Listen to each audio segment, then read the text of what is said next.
সম্প্রতি আমাদের দেশে ঘটে যাওয়া একটি মর্মান্তিক ঘটনার প্রতিবাদে এক প্রবাসীর কলমে, নির্ভিকার স্মরণে, মনিকা চ্যাটার্জি কণ্ঠে ও কলমে।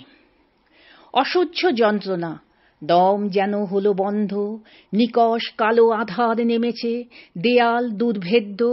এ কোন অ্যানাকোন্ডার কঠিন নাগপাশ, উদ্যত তার দাঁত, মুখ, নখ, আগুন ঝরানো শ্বাস।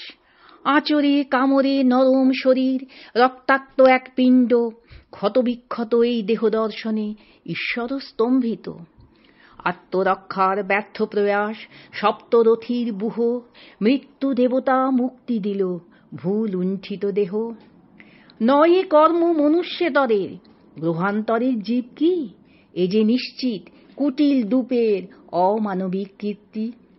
প্রকৃতি মায়ের শ্রেষ্ঠ দান, মানুষ যে তার নাম। আর কতদিন সইব মোরা এ ভার কঠিন, শেষ নেই এই অত্যাচার নিষ্পেষণের পারাবার।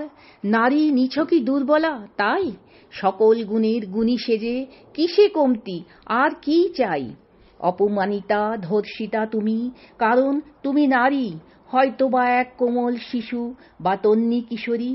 পুরুষভা দ্রৌপদী তুমি মহাভারতের কালে, দুর্ভাগা তুমি এখনো বন্দী নরখাদকের জালে।